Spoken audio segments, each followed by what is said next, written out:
Hello my dear friend, welcome to my YouTube channel Lakshya shooters. मैं लक्ष्य त्रिपाठी आप सभी का अपने यूट्यूब परिवार में स्वागत करता हूँ। स्टूडेंट, आज से हम लोग न्यू बैच प्रारंभ करने जा रहे हैं, जिस बैच का नाम होगा तेजस बैच। इसमें आपका रेलवे, आरआरबी, एनटीपीसी का जीएस और जीके पोर्शन का सिलेबस कंप्लीट कराया जाएगा। मैं बाकी सिलेबस का नहीं कर सकता स्टूडेंट, क्योंकि मेरे पास और बाकी कोई टीचर नहीं है। मैं अपने यूट्यूब चैनल पे जिस भी डिपार्टमेंट का तैयारी कराता हूँ, सिर्फ जीके जीएस का ही तैयारी कराता हूँ। हाँ, अगर मेरा आपसे वादा है, आप लोग का जीके जीएस कंप्लीट नहीं हो पाता है तो आप हमारे चैनल को सब्सक्राइब कर दें। ज़्यादा से ज़्यादा जिसको भी दिक्कत पड़ता है उसको शेयर कर दें और हमारे लिए एक लाइक ज़रूर कर दें, ताकि हम इतनी प्रॉपर मेहनत करते हैं तो उसका कुछ ना कुछ सपोर्ट भी मिलना चाहिए, ताकि हम लोग एक तरह से मोटिवेट होते रहें और हम लोग अपने कामों को अंतिम तक ले जाकर कर सकते हैं, अपने सिलेक्शन को पूरा करें। स्टूडेंट, जैसा कि आप लोगों को पता होगा कि हम लोगों का जो आरआरबी एनटीपीसी होता है उसमें 2 एग्जाम होता है। एक हमारा CBT 1 होता है, एक हमारा CBT 2 होता है। इसके साथ ही अगर मैं बताऊं आपको जीके जीएस का, तो जो CBT 1 एग्जाम होगा उसमें 40 नंबर के रहेगा जीके जीएस, और फिर CBT 2 जो होता है उसमें आपका 50 नंबर का होगा जीके जीएस, जिसमें दोनों बार कर सकते हैं। एक में 10 से 12 क्वेश्चन साइंस से आएंगे और दूसरे वाले में 15 क्वेश्चन साइंस से आएंगे। बाकी सब कर सकते हैं जीके से रहेगा, जैसे हिस्ट्री हो गया, पॉलिटिक्स हो गया, ज्योग्राफी हो गया, इन सभी से रहेगा। और एक चीज बताना चाहे तो आपको बताना चाहेंगे कि जैसे मान लीजिए अगर आप आरआरबी एनटीपीसी का एग्जाम क्वालिफाई करना चाहते हैं तो मिनिमम आपकी जो कट ऑफ होंगी लगभग 70 से 72 या फिर कह लीजिए 75 के आसपास जाएगी। इसलिए कोशिश ऐसा करना कि आपके जो नंबर हो वो 70 प्लस हो। और साथ में आपको पता है 1/3 का नेगेटिव मार्किंग भी रहेगा, अर्थात 1/3 का मतलब होता है कि अगर आप 3 क्वेश्चन गलत करते हो तो एक सही क्वेश्चन कट जाएगा। तो इसलिए आप जब आंसर देना तो सोच समझ के देना।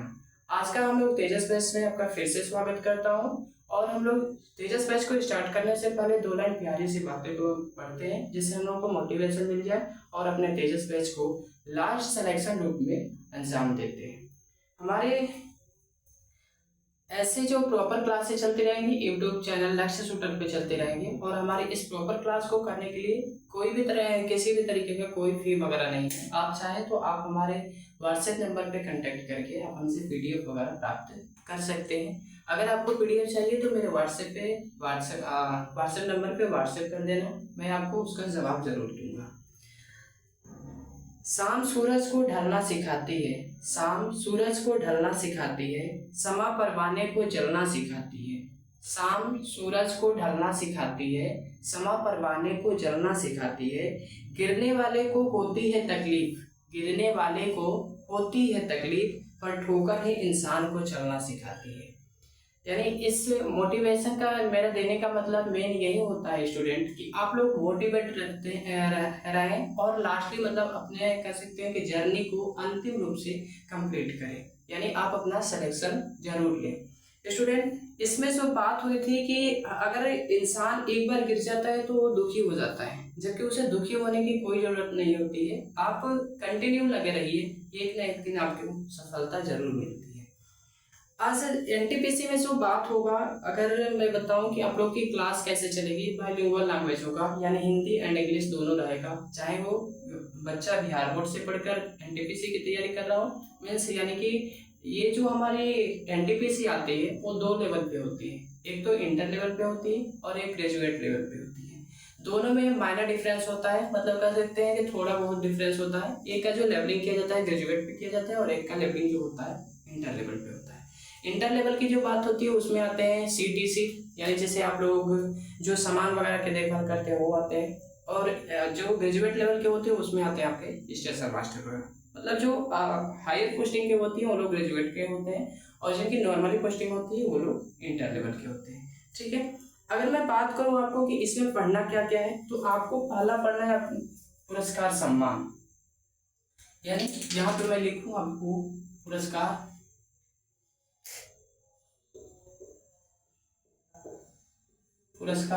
सम्मान। तो काम करिए, या तो मेरे साथ लिखते चलिए या फिर आप पीडीएफ के लिए मुझसे कांटेक्ट करिए। 1 मिनट स्टूडेंट, ठीक है। यहाँ पे आपका है पुरस्कार और सम्मान। मतलब सबसे पहले हम लोग पढ़ेंगे पुरस्कार और सम्मान के बारे में। दूसरा आपका आएगा संस्थाएं। संस्थाएं, अब ये संस्थाएं क्या होती हैं, तो इसमें हम लोग पढ़ेंगे बैंक के बारे में, ईवेने के बारे में, मतलब जो हमारा ऑर्गेनाइजेशन होता है उसके बारे में। इसके बाद जब संस्थाएं हम लोग पढ़ लेंगे तो संस्थाओं के बाद आता है हमारा महत्वपूर्ण दिवस। महत्वपूर्ण दिवस, हमने कहा था कि जो हमारी बैच ये चलेगी तेजस बैच, उसमें बाइलिंगुअल लैंग्वेज का प्रयोग किया जाएगा, हिंदी और इंग्लिश दोनों। इसमें आप लिख सकते हो अवार्ड या फिर प्राइजेस एंड अवार्ड लिख लो, प्राइज एंड अवार्ड। इसमें ऑर्गेनाइजेशन लिख लो। ऑर्गेनाइजेशन आपके दो लेवल के होते हैं, एक इंडिया लेवल के होते हैं और एक इंटरनेशनल लेवल के होते हैं, यानी एक हमारे भारत के लिए होते हैं और एक हमारे अंतर्राष्ट्रीय लेवल के होते हैं। जो दिवस पढ़ेंगे वो आसान, मतलब साधारण कह सकते हैं, अपने देशों के दिवस पढ़ेंगे हम लोग, अंतर्राष्ट्रीय दिवस के बारे में नहीं पढ़ेंगे। उसके बाद हम लोग पढ़ेंगे संधि या समझौता। संधि या फिर समझौता, संधि या फिर समझौते को इंग्लिश में ट्रैक्टी कहते हैं, TREATY लिखे। उसके बाद जब संधि हम लोग पढ़ लेंगे, संधि के बाद पढ़ेंगे युद्ध और अभ्यास। युद्धाभ्यास यानी जो हम लोग, हमारी जो सेना एक देश से दूसरे देश में जाती है युद्ध प्रैक्टिस करने के लिए, उसको हम लोग पढ़ेंगे। यहाँ पे आप लिख सकते हैं आर्मी एक्सरसाइज, आर्मी एक्सरसाइज यानी युद्धाभ्यास। उसके बाद अगर आगे इसके बाद क्या पढ़ेंगे, रिपोर्ट सूचकांक पढ़ेंगे, रिपोर्ट सूचकांक। इसका इंग्लिश होता है रिपोर्ट इंडेक्स।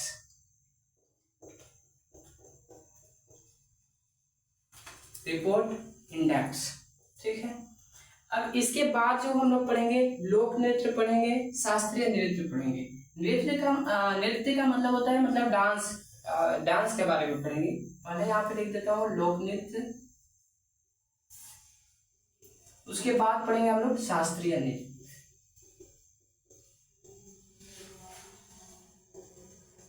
शास्त्रीय नृत्य, नृत्य लिखें यहाँ पे र की मात्रा है, ठीक है। इसके बाद आप पढ़ेंगे खेल और खिलाड़ी, यहाँ पे मैं लिख देता हूँ। इसके बाद आप क्या पढ़ेंगे, सॉरी, खेल और खिलाड़ी, यानी अगर आप इसकी इंग्लिश लिखना चाहें sport and player, sports and player. इसका मैंने नहीं लिखा क्योंकि इसमें आप लिख सकते हैं फोल्क डांस वगैरह, फोल्क डांस, ठीक है। अब इसके आगे अगर मैं ले चलूं मुद्रा, इसके बाद हम लोग पढ़ेंगे मुद्रा, राजधानी। अब मुद्रा और राजधानी पढ़ रहे हैं, इसका मतलब है कि यहाँ पे देश भी डाल दीजिए, देश में पढ़ेंगे, यानी कंट्री, मनी और कैपिटल, इन सभी को हम लोग देखेंगे। उसके बाद जब इतना देख रहे हैं तो एक और चीज देख लेंगे, संसद, यानी हर देश की जो संसद होती है अलग अलग नामों से जानी जाती है, तो हम लोग संसद को भी देख लेंगे, ठीक है।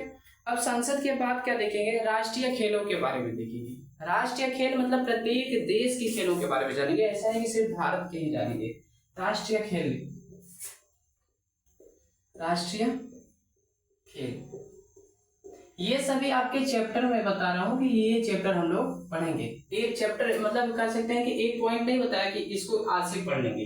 जैसे मान लीजिए जो पुरस्कार या सम्मान है उसी को हम लोग 2 या 3 वीडियो में कंप्लीट करेंगे। उसके बाद संस्थाएं पढ़ेंगे, उसके बाद महत्वपूर्ण दिवस पढ़ेंगे, उसके बाद संधि समझौता पढ़ेंगे, उसके बाद युद्ध अभ्यास पढ़ेंगे, उसके बाद रिपोर्ट सूचकांक पढ़ेंगे, उसके बाद लोक नृत्य या फिर शास्त्रीय नृत्य पढ़ेंगे, उसके बाद खेल और खिलाड़ी पढ़ेंगे, फिर देश, मुद्रा, राजधानी और संसद के बारे में जानेंगे, फिर राष्ट्रीय खेल के बारे में जानेंगे। उसके बाद आप संगीत और राष्ट्रीय उद्यान के बारे में जानेंगे, संगीत और राष्ट्रीय उद्यान, राष्ट्रीय उद्यान। इसकी इंग्लिश लिखना चाहो नेशनल स्पोर्ट लिख सकते हो, नेशनल स्पोर्ट यानी राष्ट्रीय खेल। इसकी लिखना चाहो कंट्री, कंट्री, मनी, कैपिटल, और पार्लियामेंट लिख सकते हैं, पार्लियामेंट।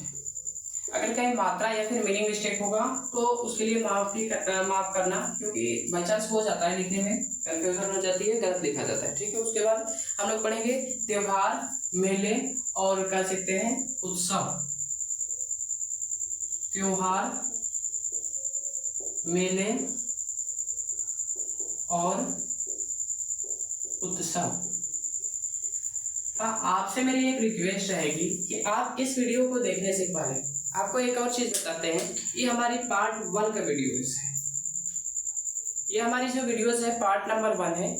और अगर इससे पहले आप आरआरबी एनटीपीसी के बारे में जानना चाहते हैं तो आपको मैं डिस्क्रिप्शन में एक लिंक दे दूंगा, आप उसमें जाकर एनटीपीसी के जो जो चीजें विशेषताएं होती हैं उन सभी के बारे में जान सकते हैं। मतलब आप कैसे एग्जाम देंगे, आपका एग्जाम पैटर्न क्या है, उसमें मैं आपको उस वीडियोस में मैं आपको ये भी बताया हूँ कि वो जो उसमें जो एनटीपीसी में सवाल आएगा, कौन सा सवाल कितने मार्क्स के रहेंगे, उसको मैं आपके डिस्क्रिप्शन में डाल दूंगा, प्लीज उसको सीन करिएगा। उसके बाद इस वीडियो पे आइएगा, नहीं तो फिर आप लोग का एक एक सवाल खड़ा होता जाएगा, ठीक है।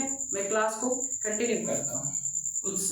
उत्सव या फिर उत्साह लिख सकते हैं, ठीक है, लेकिन उत्साह मत लिखिए, उत्सव ही ठीक है, ठीक है। इसको हम लोग इरेज कर लेते हैं और फिर हम लोग दूसरे पे आते हैं, ठीक है।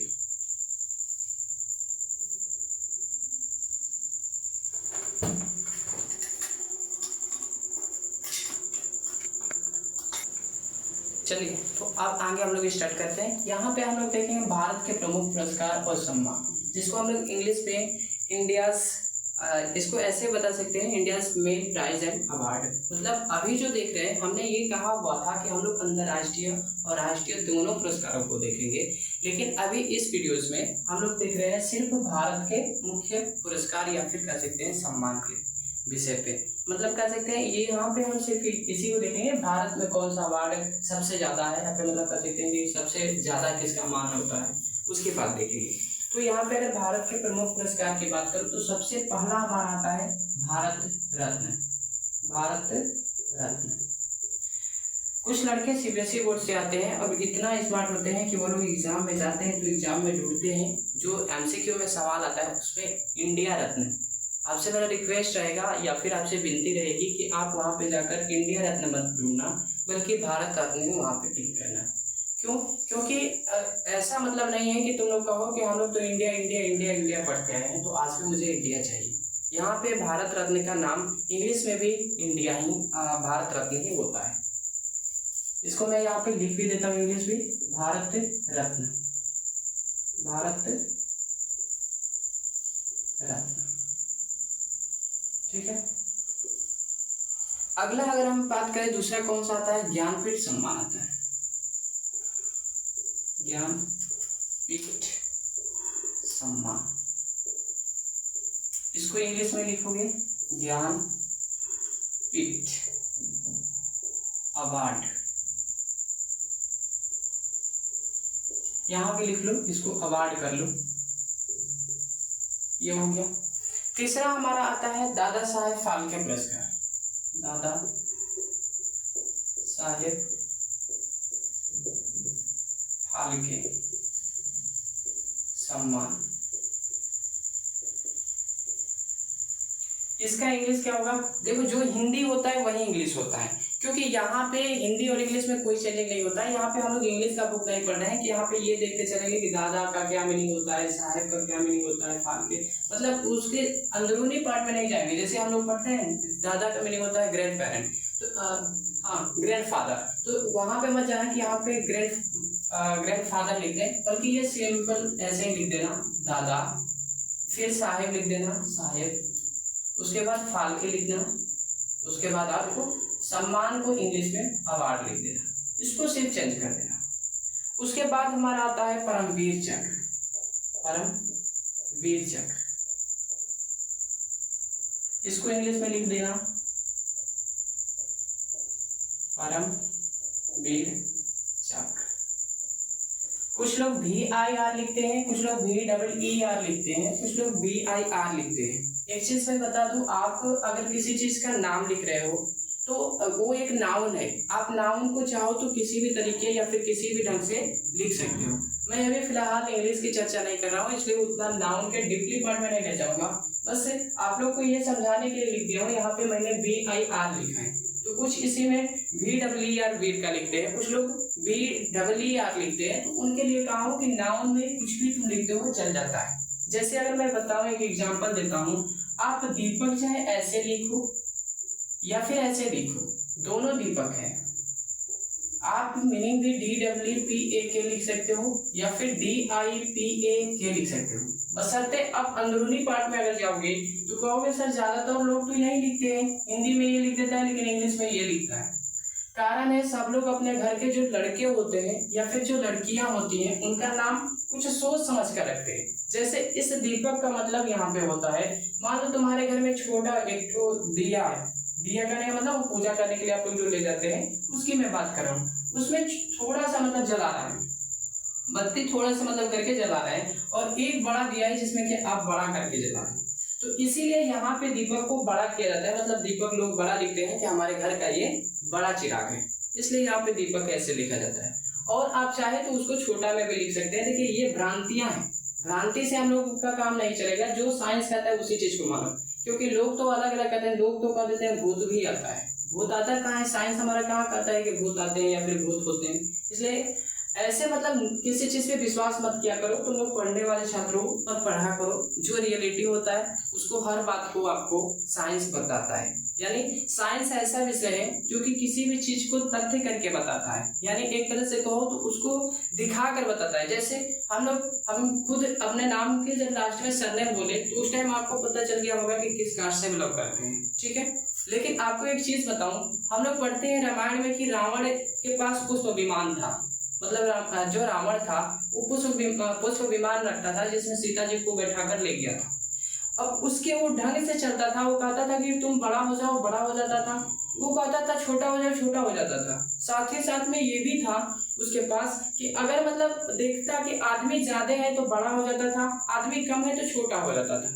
अब एक चीज बताओ, हमारे जो साइंस है यानी जो विज्ञान है उसने तो जहाज बना दिया, लेकिन वो इसको नहीं सत्य कर पाता है कि क्या ये जहाज बड़ा हो जाते हैं, क्या ये जहाज छोटा हो जाते हैं। इसलिए हर चीज को मानना जरूरी नहीं होता है, कुछ ही तथ्य तक मानना जरूरी होता है। अब देखो यहाँ तक मैंने पढ़ा दिया आपको सम्मान के बारे में, ठीक है। कौन सा कैसा सम्मान होता है इसके ऊपर चलते हैं। ये देखो भारत का सबसे सर्वोच्च सम्मान होता है, और अगर सर्वोच्च सम्मान की बात करूं तो भारत का कह सकते हैं कि नागरिक पुरस्कार या फिर कहिए सिविलियन अवार्ड होता है। यानी अगर मैं इसको लिखूं, भारत का सर्वोच्च सम्मान, भारत का सर्वोच्च सम्मान,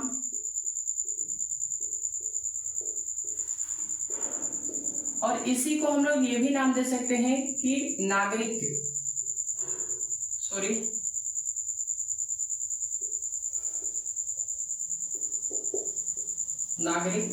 सम्मान, जिसको इंग्लिश में आप लोग सिविलियन अवार्ड के नाम से भी जानते हैं, सिविलियन अवार्ड। अब ये देखिए ये सबसे बड़ा सम्मान है भारत का, विश्व का मैंने नहीं कहा, यानी कि या फिर इंटरनेशनल मैंने बात नहीं किया, मैं प्रॉपर अपने देश की बात करता हूँ। ये सबसे बड़ा सम्मान है। अगर इंग्लिश वाले कोई इंग्लिश लिख रहा हो तो उसको मैं बता दूं, हाईएस्ट ऑनर बोला जाता है, HIGEST ठीक है। ये हमारा कौन सा सम्मान होता है, इसके क्या नाम है, तो इसमें आते हैं हमारे भारत रत्न, या फिर इनको आप इंग्लिश में भी भारत रत्न ही लिखना, जैसे कि मैंने पहले भी बता दिया है।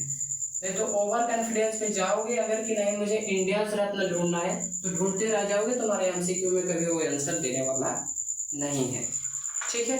अब आगे आ जाओ, दूसरा हमारा आता है पद्म पुरस्कार। इसके बाद नागरिक सम्मान के नीचे ही आ जाता है हमारा पद्म पुरस्कार, पद्म पुरस्कार, इसका इंग्लिश होता है पद्म अवार्ड। अब मैं एक आपसे रिक्वेस्ट करता हूँ, किसी चीज को लिखना या न लिखना, इस चीज को जरूर लिख लेना, क्योंकि कुछ ऐसी एग्जामें होती हैं जिसमें आपसे कहता है कि जो पद्म सम्मान है उनको एक सीक्वेंस में लिखो, मतलब सबसे बड़ा कौन है, उसके बाद कौन है, उसके बाद कौन है। क्योंकि हम लोग जानते हैं जो पद्म सम्मान मिलता है वो एक साथ में 3 होते हैं, एक होता है पद्म विभूषण, एक होता है पद्म भूषण और एक होता है पद्मश्री। आपको याद करने का बेस्ट तरीका है, अगर विभूषण देखेंगे तो उसमें 4 रहता है तो उसको पहला मान लेना। अगर पद्म भूषण देखोगे तो उसमें 3 रहता है, उसको दूसरा सीक्वेंस मानो। और अगर लास्ट वाला मानो पद्मश्री जब देखोगे तो उसमें 1 रहता है। तो मैंने आपको सीक्वेंस बता दिया, कैसे मैं लिख कर बताता हूँ। जैसे इसमें आते हैं आपके 3 सम्मान। एक हमारा सम्मान होता है पद्म विभूषण। सवाल कुछ बच्चों का ऐसा होगा या फिर कुछ सीनियर का ऐसा होगा कि क्या हम लोग पद्म पुरस्कार जो लेते हैं एक ही साथ में तीनों पुरस्कार मिलता है? तो बिल्कुल सही, एक ही साथ में आपको ये तीनों पुरस्कार मिलेंगे, अलग अलग पुरस्कार नहीं मिलते। जिस भी व्यक्ति को पद्म पुरस्कार मिलता है उसको ये तीनों पुरस्कार दिया जाता है, पद्म भूषण और लास्ट में हमारा आता है पद्मश्री। ये हमारे तीनों पुरस्कार होते हैं। अब देखिए यहाँ पे मैंने आपको क्या बताया हुआ था, जैसे देखिए पद्म विभूषण लास्ट वाला देखो, लास्ट में 1 2 3 4 ये 4 शब्द का विभूषण लिखा गया है। नीचे अगर देखोगे 3 शब्द का भूषण लिखा गया, उसके नीचे देखोगे तो श्री 1 शब्द का लिखा गया है। ये आपका कर्म होता है। एग्जाम में कई बार क्रम पूछा हुआ है, इसलिए इसको मैंने कह दिया कि अच्छे से ध्यान से देख लेना और समझ लेना, कुछ टेंशन की बात नहीं है। पद्म छोड़ दो, विभूषण लास्ट में देखो 4 डिजिट का है, यानी 4 इसमें शब्द आते हैं, तो उसको पहले लिख लो, उसके बाद दूसरे पे 3 लिखो, उसके बाद नीचे लिख लो। साथ में हमने बता दिया ये आपका क्रम होता है या फिर सीक्वेंस होता है, ठीक है, पद्म विभूषण का। हाँ सॉरी, अगर कोई इंग्लिश लिखना चाहता है तो इसको आप लोग इंग्लिश में कन्वर्ट कर सकते हो, पद्म विभूषण, पद्म भूषण, पद्मश्री। एक चीज बता दूं, इनका कोई भी मतलब अलग से इंग्लिश नहीं होता है, बल्कि जो नाम है किसी व्यक्ति का जो नाम रहता है वही इंग्लिश में भी होता है, उसको बदल कर नहीं होता है। ये भी एक नाम है, यानी ये भी एक तरह का नाउन है, इसलिए इसमें कोई आप लोग को प्रॉब्लम नहीं आएगी। इसके बाद वाला देखते हैं, 1 मिनट आप लोग होल्ड करिए, ठीक है, इसको इरेज कर लिया जाए, उसके बाद देखा जाए। मत करो। दूसरा हमारा सम्मान आता है साहित्य का पुरस्कार, मतलब साहित्य सम्मान भी कह सकते हैं, साहित्य पुरस्कार भी कह सकते हैं। सीबीएसई बोर्ड लिटरेचर अवार्ड कहते हैं इसको। लिटरेचर अवार्ड में अगर बाई चांस मीनिंग मेरी गलती हो तो मुझे माफ करना, अच्छे से सुधार कर आप लिख सकते हो।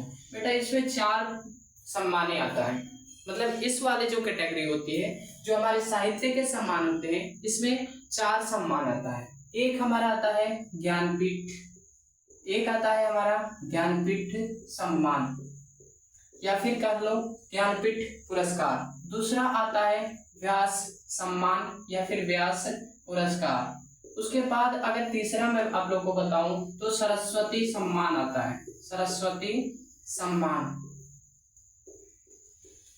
इंग्लिश मीडियम वाले से मेरा रिक्वेस्ट है, ये सभी नाम है, नाम के आगे कोई भी मुझे इंग्लिश लिखने की कोई जरूरत नहीं है, बिकॉज आप लोग यदि सीबीएसई बोर्ड में पढ़े हो तो किसी भी नाम को इंग्लिश में करने आपको आसानी से आता होगा, और अगर आता नहीं है तो फिर अपने आप को सीबीएसई बोर्ड वाले मत कहो, हिंदी मीडियम में आ जाओ, हिंदी ही लिखो। उसके बाद चौथा हमारा आता है मूर्ति सम्मान। ये हमारा होते हैं जो तीनों हमारी ये जो 4 हमारे हैं, ये हमारे साहित्य सम्मान या फिर लिटरेचर के अवार्ड कहलाते हैं, ठीक है। आपका अब मैं बताऊंगा वीरता सम्मान, ठीक है, वीरता सम्मान। अब देखो वीरता सम्मान को मैं 2 पार्ट में डिवाइड करूंगा, ठीक है।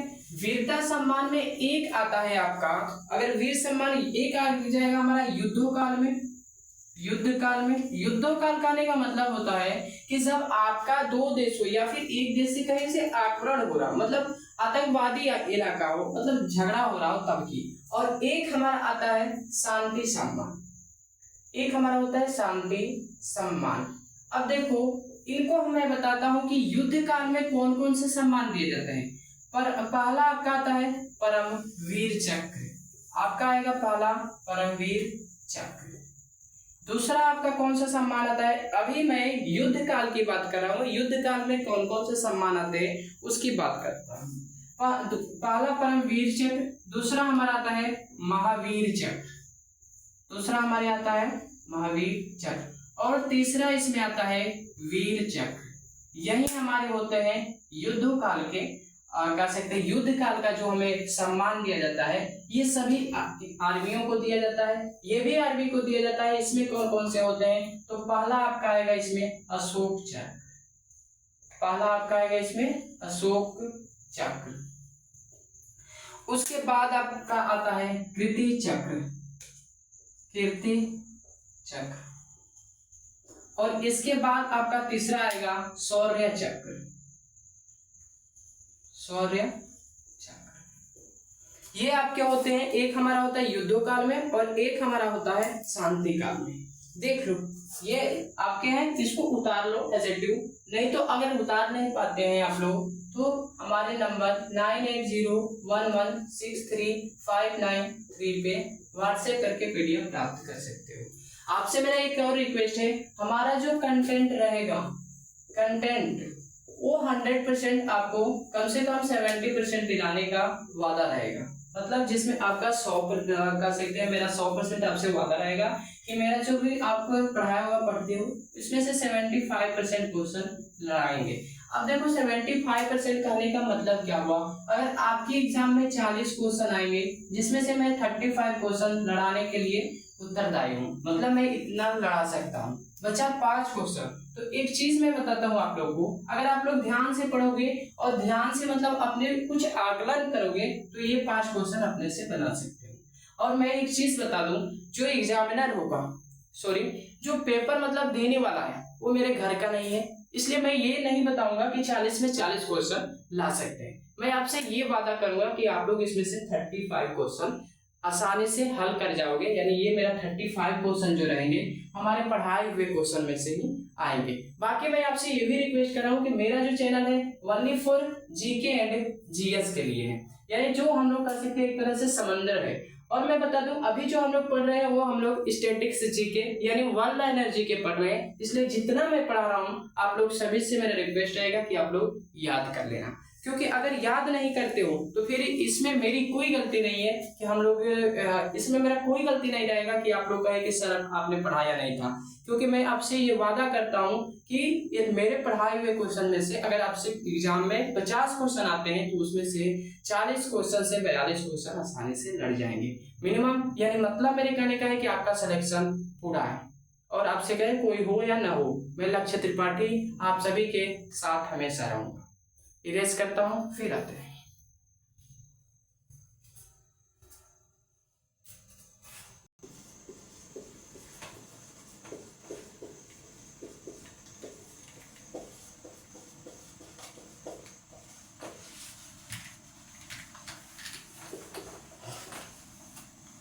अब आता है हमारा खेल पुरस्कार, जिसे इंग्लिश में हम लोग स्पोर्ट अवार्ड के भी नाम से जानते हैं। भारत का सर्वोच्च खेल पुरस्कार, अगर आपसे सवाल आता है भारत का सर्वोच्च खेल पुरस्कार कौन सा है, खेल पुरस्कार कौन है, तो आप उन्हें बताना मेजर ध्यानचंद पुरस्कार, मेजर ध्यानचंद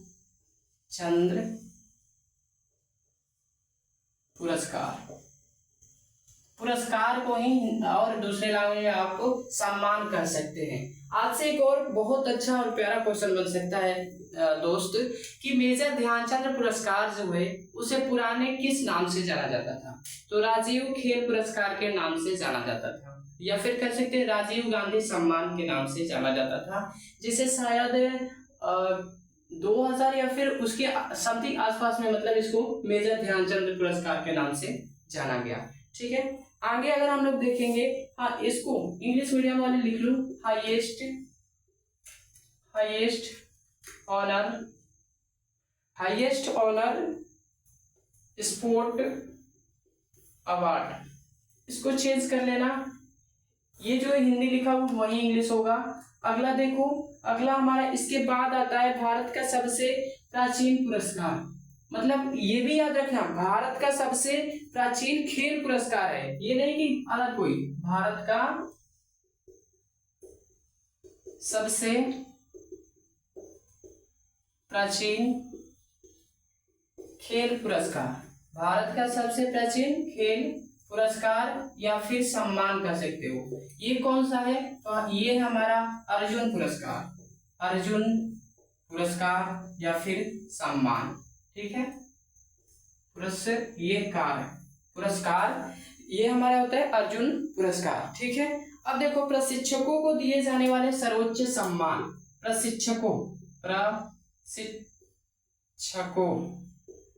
प्रशिक्षकों का मतलब जान लो, इसको इंग्लिश में आप कोच कहते हो, कोच।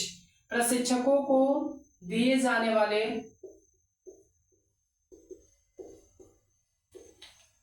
वाले प्रमुख, क्या होता है, मुख्य या प्रमुख, अच्छा, दिए जाने वाले सर्वोच्च सम्मान कर लो, सर्वोच्च सम्मान। ये कौन सा होता है? तो द्रोणाचार्य होता है। इसको द्रोणाचार्य पुरस्कार के नाम से जाना जाता है। इसको लिखो, द्रोणाचार्य पुरस्कार या फिर सम्मान। द्रोणाचार्य सम्मान जो है सिर्फ कोचों को दिया जाता है, कोच यानी जो ट्रेनर होते हैं उनको दिया जाता है। एक बहुत अच्छा क्वेश्चन है, इतने को लिखो या मत लिखो, जितना मैं कर रहा हूँ कि नोट डाउन कर लो, कम से कम उसको नोट डाउन जरूर करो। या फिर अगर आपको पीडीएफ चाहिए, एजेटिव हैंड रिटन नोट्स चाहिए, तो आप मेरे नंबर पे व्हाट्सएप करना, मैं आपको हैंड रिटन नोट्स प्रोवाइड करने की जिम्मेवारी में लेता हूँ। आपको ये मत डरना कि बहुत ज्यादा पैसे लिए जाएंगे, बहुत साधारण पैसे में आपको वो पीडीएफ उपलब्ध करा दिए जाएंगे। अब देखो ये आता है खतरनाक खेलों में, जो खतरनाक खेल होंगे, जैसे होता है ना माउंटेन क्लाइंबिंग या फिर स्केटिंग, मतलब जिसमें जान जाने का डर रहता है, खतरनाक खेलों में दिए जाने वाले सम्मान,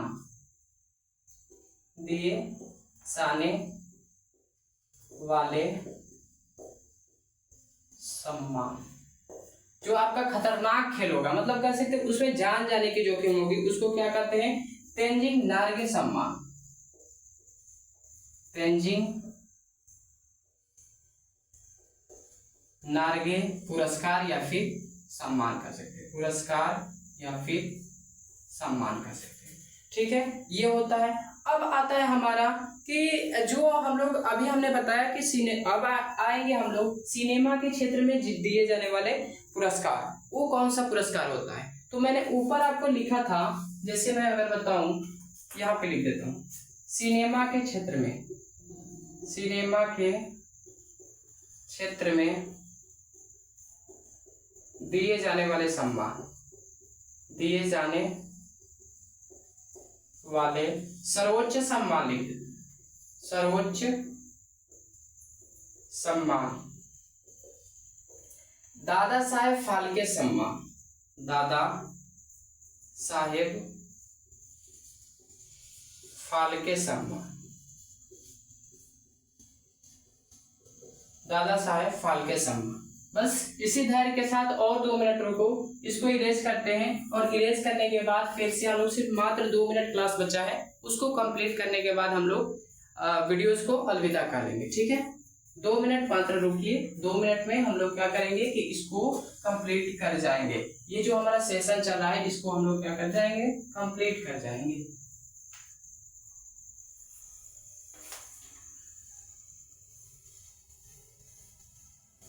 चलो, अब मैंने जैसे आपको बता दिया कि सिनेमा के क्षेत्र में दिए जाने वाला सर्वोच्च जो सम्मान है दादा साहेब फाल्के पुरस्कार या फिर सम्मान है। तो आपका एक सवाल होगा कि सर आखिर जो दादा साहेब फाल्के पुरस्कार या सम्मान है वो आया कैसे, मतलब उसको कैसे प्रदान किया जाता है? क्या एक ही बार आप आएंगे और आप सम्मान लेके चले जाएंगे, उसका नाम रख देंगे? तो नहीं। इसमें क्या हुआ कि एक धुंडी राज गोविंद नाम के व्यक्ति थे, देखना, धुंडी राज गोविंद, ये एक व्यक्ति थे। और अगर मैं आपको ये बताऊं कि धुंडी राज गोविंद, इनका पूरा नाम लिख लो, फाल्के, धुंडी राज गोविंद फाल्के एक व्यक्ति थे। अब कहेंगे ये सर रहने वाले कहाँ के थे? तो ये नासिक के रहने वाले थे। नासिक आप लोग को पता होगा, ये नासिक के रहने वाले थे, रहने वाले थे। ठीक है, ये नासिक के रहने वाले थे। अब देखिए एक चीज बताता हूँ, इनकी जो पत्नी थी वो मर गई थी, यानी डेथ कर गई थी। तो इन्होंने क्या किया कि अब सोच, भाई जाहिर सी बात है जब अकेला कोई रहता है तो सोचने लगता है कि क्या करे क्या करे क्या करे। तो इन्होंने पहले फिल्म, और ये भी लिख लेना इधर, भारत की पहली मूक फिल्म, पहली मूक फिल्म। अब देखो मूक का मतलब क्या होता है, भारत में पहली मूक फिल्म का मतलब, अब अगर मैं आंसर बताऊंगा तो आप लोग कहोगे सर गलत बता दिए, ऐसे डायरेक्ट तुमको आंसर बता के तब समझाते हैं। भारत की पहली मूक फिल्म की अगर बात करूं तो सत्यवादी हरिश्चंद्र था, सत्यवादी हरिश्चंद्र, हरिश्चंद्र ये सबसे पहले मूक हिंदी फिल्म थी। ठीक है, तो आप कहेंगे सर भारत का पहला तो जो फिल्म था वो आलम आरा था, तो आप कैसे सत्यवादी हरिश्चंद्र लिख दिए। पहले सवाल देखा करो, मूक का मतलब होता है गूंग, या फिर जिसमें मतलब लैंग्वेज का प्रयोग नहीं किया गया था, बोली का मतलब कर सकते हो साउंड का प्रयोग नहीं हुआ था। सिर्फ क्या हुआ था कि कोई व्यक्ति था जो कि मतलब जो चल रहा था या फिर जो कर रहा था। और इसमें भी देखो, इसमें कोई ना ही हीरो था, ना ही कोई हीरो था, हीरो नहीं था, ना ही कोई कह सकते हो हीरोइन थी, और ना ही मतलब कोई विलेन था, ना ही कोई मतलब गुंडा वगैरह, कोई कुछ नहीं था। बल्कि इसमें सभी रोल अदा करने वाले, ऑल भूमिका निभाने वाले, यानी कह लो ऑल रोल करने वाले कौन थे, तो यही थे ये गोविंद फाल्के जी। गोविंद फाल्के ने इस फिल्म में क्या किया था, पूरा अपना रोल अदा किया था, चाहे वो गुंडे का हो, चाहे हीरोइन का हो, चाहे हीरो का हो, सब क्या किए थे, इन्हीं ने अपनी भूमिका निभाई थी। ठीक है, मुझे आशा है आप लोग को यहाँ तक वीडियो बहुत अच्छा लगा होगा। अगर अच्छा लगा हो और आपको और कुछ की असुविधा महसूस हुई हो तो हमारे कमेंट बॉक्स में जरूर टाइप करें। हम लोग कोशिश करेंगे कि उस असुविधा को जल्द से जल्द समाप्त किया जाए। और आपसे एक रिक्वेस्ट रहेगी कि हमारे चैनल को प्लीज सब्सक्राइब कर दो। हमारी वीडियोस पे अगर आते हो तो पूर्ण वीडियो देखो और एक हमें लाइक देकर जाओ। और एक प्यार कह सकते हैं कि एक छोटा सा अगर आप लोग लाइक देते हो तो हमारी मोटिवेशन बढ़ता है, या फिर हमें कह सकते हैं एनर्जी बढ़ता है। ठीक है, अगर आप लोग से अगली मुलाकात हम लोग करेंगे फिर नेक्स्ट वीडियो में, और हम लोग बहुत जल्द ही देंगे। एक आपको प्यारे से लाइन सुना देते हैं, उसके बाद हम लोग क्लास को एंड कर जाएंगे। किसी की याद में रोते नहीं हम, किसी की याद में रोते नहीं हम, हमें चुपचाप चलना आ गया है। किसी की याद में हम रोते नहीं अब, हमें चुपचाप चलना आ गया है। गुलाबों को तुम अपने पास ही रखो, हमें कांटों पे चलना आ गया है। इसी के साथ इस वीडियोस को हम लोग समाप्त करते हैं। मिलेंगे नेक्स्ट वीडियो में, तब तक के लिए जय हिंद, जय भारत, जय बिहार।